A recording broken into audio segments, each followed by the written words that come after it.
السلام علیکم ورحمۃ اللہ وبرکاتہ۔ اعوذ باللہ من الشیطان الرجیم، بسم اللہ الرحمن الرحیم۔ قال تعالی فی کتابہ الکریم، محمد الرسول اللہ والذین معه اشداء علی الکفار رحماء بینہم۔ تمام تر کبریائی، بڑائی، اچھے کلمات خالق کائنات کے لیے، رازق کائنات کے لیے، جس کے بغیر نہ تو آج تک کسی کی بنی اور نہ ہی قیامت تک بن سکے گی۔ بے شمار سلام رسول اللہ صلی اللہ علیہ وسلم کے وجود مزکیٰ پر، جنہیں تمام جہانوں کے رب نے تمام جہانوں کے لیے رحمت بنایا، اور وہ تمام خوبصورت وجود جنہیں اللہ تعالیٰ نے حبیب کائنات، محبوب کائنات صلی اللہ علیہ وسلم کی صحبت کے لیے منتخب کیا۔ میرے قابل احترام سامعین، میں آپ لوگوں کے سامنے اس مختصر سے وقت میں صرف ایک چھوٹی سی بات آپ لوگوں کے سامنے رکھنا چاہوں گا۔ صحابہ کرام رضوان اللہ علیہم اجمعین کے حوالے سے تاریخ ہم کیسے پڑھیں، اس لیے کہ ہمارے اکثر ساتھی جب تاریخی روایات پڑھتے ہیں، تاریخ طبری، تاریخ ابن کثیر، تاریخ ابن الاثیر، تاریخ حافظ ذہبی، تاریخ الاسلام ابن الجوزی، تو وہاں وہ مختلف قسم کی روایات دیکھتے ہیں جن میں سے بعض روایات ایسی ہوتی ہیں کہ صحابہ کرام رضوان اللہ علیہم اجمعین پر طعن زنی والا پہلو بھی ہمارے سامنے آتا ہے۔ تو ہمارے نوجوان بالخصوص اس کیفیت میں آتے ہیں، تذبذب کی کیفیت میں، کہ ایک طرف سے تو ہمیں یہ سننے کو ملتا ہے کہ محمد الرسول اللہ والذین معه اشداء علی الکفار رحماء بینہم، دوسری طرف سے ان کتابوں میں ہمیں یہ روایات بھی مل رہی ہیں، تو ہم کس کی بات مانیں، کیا مانیں اور کیا چھوڑیں؟ دیکھیے، اس مختصر سی گفتگو میں آپ کو وہ اصول اور ضوابط تو نہیں دے سکتا، لیکن قرآن مجید کی ایک آیت آپ لوگوں کے سامنے ضرور رکھ سکتا ہوں، اور اس آیت کی روشنی میں صرف اور صرف 4-6 باتیں آپ لوگوں کے سامنے پوائنٹس رکھوں گا۔ سورۃ الحجرات میں اللہ تعالیٰ کا ارشاد ہے، یا ایھا الذین آمنوا ان جاءکم فاسق بنبأ فتبینوا، ایمان والو تمہارے پاس جب کوئی بات پہنچے، فاسق لے کر آئے، تو اس کی تحقیق کر لیا کرو۔ تو قرآن سچا ہے، اس کے حوالے سے ہمیں ضرورت نہیں۔ صحیح بخاری اور صحیح مسلم الحمدللہ ہمیں ضرورت نہیں۔ اس کے بعد تاریخ کی جتنی کتابیں ہیں، ان تمام کتابوں میں جو کچھ موجود ہے اس کے حوالے سے ہمیں تحقیق کرنے کی ضرورت ہے۔ اب اس تحقیق کے حوالے سے جو سب سے پہلا نقطہ میں نے آپ لوگوں کے سامنے رکھنا ہے، عامۃ الناس، جیسا کہ ہمارے اس پروگرام کا عنوان بھی ہے، فضائل صحابہ و اہل بیت، ہمارے بے شمار ساتھیوں کے دل و دماغ میں لفظ اہل بیت جب سنتے ہیں تو فوری طور پر خانوادہ علی، سیدنا علی، سیدنا حسن و حسین، فاطمہ رضی اللہ عنہم جمیعاً، صرف انہی لوگوں کا تصور ذہن میں آتا ہے، جبکہ ایسا نہیں ہے۔ قرآن مجید میں سورۃ الاحزاب کی جو آیت ہمارے لیے بنیاد ہے، اس آیت میں اگر اس آیت کو سامنے بنیاد بنایا جائے تو اہل بیت کے حوالے سے سب سے پہلے رسول اللہ صلی اللہ علیہ وسلم کی ازواج مطہرات آتی ہیں۔ تو کیا کبھی آپ لوگوں نے محرم کے مہینے میں کبھی ایسا سنا کہ مقام خدیجہ کے اوپر آپ نے کوئی کانفرنس سنی؟ مقام عائشہ پر کبھی کچھ سنا؟ بلکہ میں بڑے درد دل کے ساتھ، بڑی تکلیف کے ساتھ ایک بات کہتا ہوں کہ ہم نے اپنی اولادوں کو یہ بھی نہیں بتایا کہ اللہ کے رسول صلی اللہ علیہ وسلم کی ازواج مطہرات کتنی تھیں، ان کے نام کیا کیا تھے۔ ہم میں سے بہت سارے لوگوں کو تمام ازواج مطہرات کا نام نہیں آتا ہوگا۔ ہم میں سے بہت سارے لوگوں کو اللہ کے رسول کی اولاد جو ہے اس کا نام بھی نہیں آتا ہوگا، کیونکہ اکثر عمومی طور پر صرف سیدہ فاطمہ رضی اللہ عنہ کا ذکر خیر کیا جاتا ہے۔ سیدہ زینب، سیدہ رقیہ، سیدہ ام کلثوم، ان کا ذکر خیر کیا ہی نہیں جاتا۔ محرم کے دوران آپ جتنی بھی کانفرنسز اور اجتماعات ہوتے ہیں وہاں یہی کچھ سنتے ہیں۔ کبھی آپ لوگوں نے کسی کانفرنس میں سیدہ زینب کے بارے میں سنا، جن کے بارے میں اللہ کے رسول صلی اللہ علیہ وسلم کا فرمان ہے ہی افضل بناتی، کہ یہ میری سب سے افضل ترین بیٹی ہے جو میری وجہ سے یا دین کی راہ میں ستائی گئی، زخمی کی گئی، کیونکہ جب وہ مدینے پہنچتی ہیں تو زخموں سے چور ہوتی ہیں۔ اللہ کے رسول جب دیکھتے ہیں تو آپ کے آنکھ میں آنسو آ جاتے ہیں۔ آپ نے کبھی سنا سیدہ زینب کے بارے میں؟ ان کی ہجرت کا جو یقین کرے ایمان افروز داستان ہے۔ سیدہ رقیہ کے بارے میں کبھی سنا آپ نے؟ سیدہ ام کلثوم کے بارے میں؟ اس لیے کہ ایک مخصوص جہت سے جو پروپیگنڈا ہو رہا ہے وہ صرف اور صرف سیدہ فاطمہ کا ذکر کرتے ہیں، اور حقیقتاً میں علانیہ طور پر پورے یقین کے ساتھ کہہ سکتا ہوں کہ وہ سیدہ فاطمہ سے بھی محبت نہیں کرتے یہ لوگ۔ تو کبھی آپ لوگوں نے، آپ میں سے کتنے لوگوں کو پتہ ہے کہ اللہ کے رسول صلی اللہ علیہ وسلم کے کتنے نواسے اور کتنی نواسیاں تھے؟ میں یہ بات عمومی طور پر جہاں پوچھتا ہوں تو یقین کریں مجھے آج تک کبھی کسی ساتھی نے تمام نواسے اور نواسیوں کے نام نہیں بتائے۔ سب سے پہلا نام کون سا آتا ہے؟ سیدنا حسین رضی اللہ عنہ۔ جب ہم یہ بات کرتے ہیں دیگر نواسوں کی اور نواسیوں کی تو پھر ہم پر یہ الزام لگایا جاتا ہے کہ آپ اہل بیت کے دشمن ہیں، جبکہ ہم تو یہ کہتے ہیں کہ ہمارے لیے تو یہ تقسیم جو ہے نا صحابہ اور اہل بیت کی، یہ تقسیم ہی غلط ہے۔ ہم اس تقسیم کے ہی قائل نہیں ہیں۔ ہم تو وہ بات مانتے ہیں کہ قرآن نے سورۃ الفاتحہ سے لے کر سورۃ الناس تک کہیں کسی مقام پر صحابہ کے مابین یہ فرق نہیں کیے جو ہم کر رہے ہیں۔ اہل بیت رضوان اللہ علیہم اجمعین وہ بھی ہمارے سروں کے تاج ہیں صحابہ کرام کی طرح، کیونکہ وہ سارے کے سارے صحابہ ہی تھے۔ تو سب سے پہلے تو یہ غلط فہمی اور کوتاہی، اس مغالطے کو دور کیجیے۔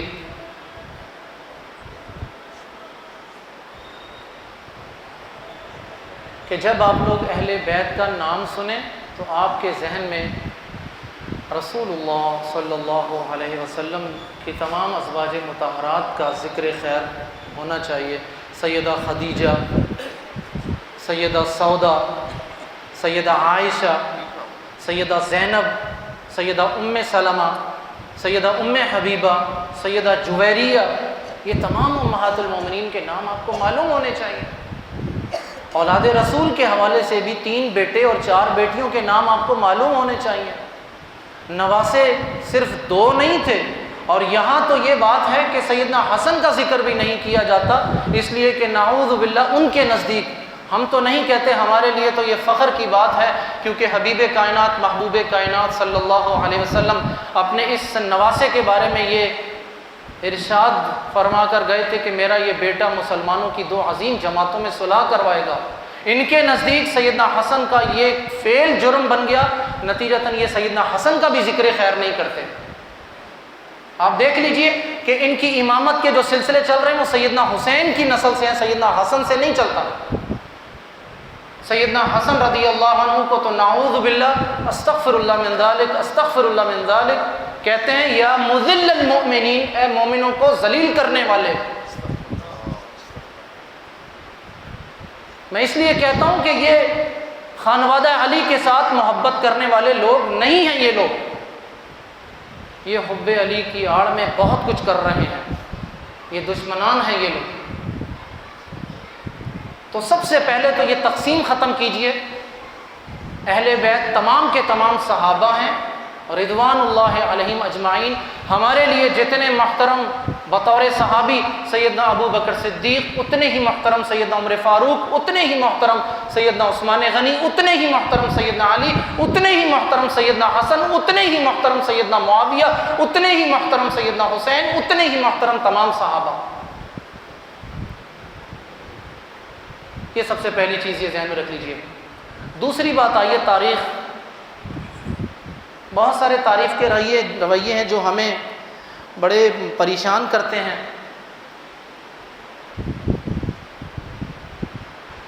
میں ان میں سے صرف چند رویوں کی آپ کے سامنے مثال دوں گا، کیونکہ مجھے پتہ ہے کہ میرے پاس وقت بہت کم ہے۔ ایک انہوں نے مجھے پہلے خوش کر دیا تھا جوان کہہ کر، مطلب ہے، پھر انہوں نے یہ واپس بھی لے لی بات یہ والی۔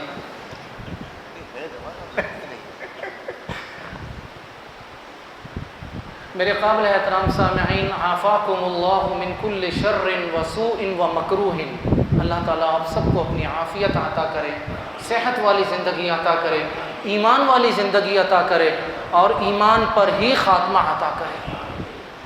یہ جان لیجئے کہ لاشعوری طور پر بہت سارے ایسے رویے ہمارے پاس موجود ہیں جو اس مذموم جماعت کی ترویج میں حصہ لیتے ہیں۔ مثال کے طور پر حافظ صلاح الدین یوسف رحمہ اللہ اپنی کتاب رسومات محرم میں لکھتے ہیں کہ جیسے ہی سیدنا حسین رضی اللہ عنہ کا اسم مبارک آتا ہے تو فوری طور پر ہم لوگ کیا کہتے ہیں؟ امام حسین علیہ السلام، جبکہ ہمارا جو سیاسی نظام ہے اسلام کا، اس کی روح سے تو سب سے پہلے اللہ کے رسول کے بعد جو شخصیت امام کہلوانے کی مستحق تھی وہ ابو بکر صدیق تھے۔ امام ابو بکر، امام عمر فاروق، امام عثمان غنی، یہاں تک کہ یہ لوگ سیدنا علی کے نام کے ساتھ بھی یہ لفظ امام استعمال نہیں کرتے، وہاں مولا لفظ استعمال کرتے ہیں۔ اسی طرح آپ دیکھیے تو آپ لوگوں کے موبائل میں میسیجز، سوشل میڈیا پر جتنے اقوال زرعی سیدنا علی رضی اللہ عنہ کے ساتھ ملتے ہیں، اور آپ کو سیدنا ابو بکر صدیق، سیدنا عمر فاروق یا سیدنا عثمان غنی کے نہیں ملتے ہوں گے۔ دوسرے لفظوں میں نعوذ باللہ عقل مندی اور دانشوری کی ساری باتیں صرف اور صرف سیدنا علی کے پاس تھی، باقی کسی کے پاس نہیں تھی۔ یہ ایک لاشعوری طور پر ہمارے سامنے میسج رکھا جا رہا ہے۔ یہ بھی ہماری تاریخ کا ایک لاشعوری وہ رویہ ہے جس سے ہمیں بچنے کی ضرورت ہے۔ آپ میں سے کتنے ساتھی ایسے ہیں جو عربی گرامر پڑھتے ہیں یا پڑھ چکے ہیں؟ بہت سارے ساتھی ہوں گے۔ ہمارے عربی گرامر کی جتنی مثالیں جب آتی نا تو ہر مثال میں زید، بکر، عمر ہی ایک دوسرے کو مار رہے ہوتے ہیں۔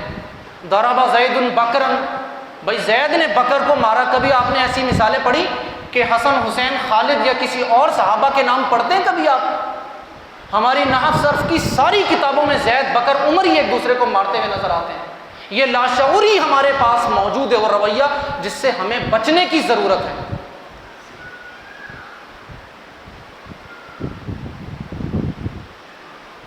ایسے کتنے لاشعوری رویے میں آپ لوگوں کے سامنے بیان کروں، سچی بات ہے کہ میں بیان کرنا شروع کروں تو ختم ہی نہ ہو۔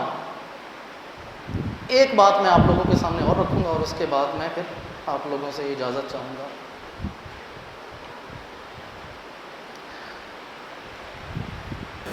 دیکھیے میرے قابل احترام سامعین، قرآن کا ایک لفظ، یہ جو میں نے آیت پڑھی محمد رسول اللہ والذین معه اشداء علی الکفار، اس کے بعد کیا لفظ ہے؟ رحماء بینہم۔ میرے لیے واللہ باللہ تاللہ رب کعبہ کی قسم یہ ایک لفظ کافی ہے ان تمام کیفیات کو جھٹلانے کے لیے جو مجھ سے یہ کہتی تھی کہ صحابہ کے مابین محبتیں نہیں تھیں۔ اختلاف فطری امر ہے، کہاں نہیں ہوتا اختلاف؟ اختلاف تھا، اختلاف رائے ہوا۔ اختلاف رائے تو اللہ کے رسول کے ساتھ کیا گیا کہ جب ایک صحابی نے بدر کے میدان میں کہا تھا اللہ کے رسول آپ نے یہ جو پڑاؤ ڈالا ہے یہ آپ کی مرضی ہے یا اللہ کا حکم ہے؟ کہا یہ میری مرضی ہے۔ تو صحابی نے اللہ کے رسول کی رائے سے اختلاف کیا تھا اور کہا تھا کہ اگر آپ اس کی جگہ وہ چشمے کے پاس پڑاؤ ڈالیں، کفار کی سپلائی لائن کاٹ دیں تو ہم کامیاب ہو جائیں گے۔ اللہ کے رسول نے اپنی اس صحابی کی رائے پر لبیک کہا تھا، وہ جگہ چھوڑی، وہاں چلے گئے۔ بھائی بنو قریظہ جا کر نماز پڑھنا، کچھ نے راستے میں پڑھی، کچھ نے وہاں نماز پڑھی، یہ اختلاف تھا یا نہیں تھا؟ کچھ نے کہا کہ بھائی اونٹ کا گوشت کھانے سے وضو ٹوٹ جاتا ہے، کچھ نے کہا نہیں ٹوٹتا، یہ اختلاف تھا یا نہیں تھا؟ بھائی آگ پر پکی ہوئی چیز سے وضو ٹوٹتا ہے نہیں ٹوٹتا، یہ اختلاف تھا یا نہیں تھا؟ قرآن جمع کیا جائے یا نہ کیا جائے، یہ اختلاف تھا یا نہیں تھا؟ غزوہ احد میں شہر کے اندر جنگ لڑی جائے یا باہر جا کر لڑی جائے، یہ اختلاف تھا یا نہیں تھا؟ اور یہ اختلاف اللہ کے رسول کے سامنے ہوا، معلوم ہوا اختلاف معیوب نہیں ہے، اختلاف رائے ہو سکتا ہے۔ جب اللہ کے رسول معراج کی رات 50 نمازیں لے کر آئے تھے، سیدنا موسیٰ نے کیا کہا تھا؟ اختلاف کیا تھا یا نہیں کیا تھا؟ صحیح بخاری کی روایت کے مطابق 50 نمازوں کے حوالے سے یہ اختلاف تھا باقاعدہ۔ بات یہ ہے کہ جب میرے پاس اور آپ کے پاس یہ رحماء بینہم کا عقیدہ ہوگا تو ہم اس اختلاف سے نہیں متاثر ہوں گے، ہمارے دل و دماغ میں ان کی محبتیں ہی رہیں گی، اس لیے کہ قرآن نے ایک آیت ہمارے سامنے پڑھ کر سنائی کہ لوگوں اگر یہ لوگ اس جیسا ایمان لائیں جیسا کہ تم لوگ ایمان لائے ہو فقد اہتدوا، تو بس پھر تم ہدایت یافتہ ہو۔ تو سوچنے کی ضرورت یہ ہے کہ ان تمام اختلافات میں سب سے بڑھ کر جو اختلاف ہوئے تھے، سیدنا علی سیدنا معاویہ کے مابین اختلاف ہوا، سیدنا علی سیدنا طلحہ زبیر اور عائشہ کے مابین اختلاف ہوا۔ ان تمام اختلافات کے موقع پر صحابہ کا موقف کیا تھا؟ اس لیے کہ اللہ نے ان لوگوں کو میرے لیے معیار بنایا، رول ماڈل بنا کر پیش کیا کہ لوگوں اگر تم ان جیسا ایمان لاؤ گے، ان جیسا موقف اختیار کرو گے تو پھر تم ہدایت پر ہوگے۔ تو یقین کیجئے میں پوری ذمہ داری کے ساتھ بات کر رہا ہوں، میرے مشائخ یہاں بیٹھے ہوئے، شیخ داؤد شاکر صاحب بھی اپنی باری پر اس بات کی تائید کریں گے کہ ان تمام اختلافاتی مواقع پر، جنگ جمل ہے، جنگ صفین ہے، جتنے بھی مواقع ہیں، آپ تمام احادیث اکٹھی کر لیجئے، 106 حدیث کی کتابیں نکال کر دیکھ لیجئے، آپ صحابہ کے نام جمع کرنا شروع کریں جن صحابہ نے اس میں شرکت کی اور جن صحابہ نے اس پر کوئی رائے دی۔ واللہ مجھے صرف اور صرف 23 یا 24 صحابہ کے نام ملتے ہیں جنہوں نے شرکت کی تھی من جانبین، دونوں فریقوں کی جانب سے، اور جن کا کوئی موقف یا رائے تو مجھے تو موقف ملتا ہی نہیں ہے۔ وہ لوگ جانتے تھے ان کا موقف کیا تھا ان اختلافات کے بارے میں، کیا موقف تھا جی ان لوگوں کا؟ سکوت اور خاموشی، بس یہ صحابہ کا موقف تھا۔ میں یہی موقف آپ لوگوں کے سامنے رکھنا چاہتا ہوں۔ تاریخ کی کوئی کتاب اٹھائیں، آج کے دور کی 1000 سال پرانی کوئی کتاب اٹھا لیں، اگر آپ کو کسی کتاب میں ایسا کوئی لفظ، کوئی ایسا جملہ ملے جو کسی صحابی کی شان کے خلاف ہو تو جان لیجئے میرے بھائیو، سب سے پہلے قرآن کی طرف آئیے، رحماء بینہم والی بات ذہن میں رکھیے، اور اس چیز کو آپ چھوڑ دیجئے اگر آپ نہیں سمجھ پا رہے، فاسألوا اہل الذکر ان کنتم لا تعلمون، علماء سے پوچھیے، ادروائز چھوڑ دیجئے۔ آپ سے قیامت کے دن یہ نہیں پوچھا جائے گا تلک امۃ قد خلت لہا ما کسبت، وہ امت گزر چکی اپنے اختلافات سمیت، جیسی بھی تھی گزر چکی، وہ جانے، ان کا اللہ جانے۔ لوگوں تم سے وہ پوچھا جائے گا جو تم کرو گے، ولا تسألون عما كانوا يعملون، اور تم سے نہیں پوچھا جائے گا کہ سیدنا علی اور سیدنا معاویہ کے درمیان میں اختلافات ہوئے تھے، وجہ کیا تھی، کون حق پر تھا کون باطل پر تھا، آپ سے نہیں پوچھا جائے گا۔ پوچھا جائے گا تو یہ پوچھا جائے گا من ربک، من نبیک، ما دینک، جیب میں پیسے جتنے ہیں یہ کہاں سے آئے، کہاں خرچ کیے، جوانی کہاں گزاری، علم جو حاصل کیا اس پر عمل کیا یا نہیں کیا۔ تو میرے قابل احترام سامعین، میں اسی پر اکتفا کروں گا کہ وہ فکر کیجئے جن کے بارے میں مجھ سے اور آپ سے پوچھا جائے۔ بارک اللہ لی ولکم ولسائر المسلمین فاستغفروہ انہ هو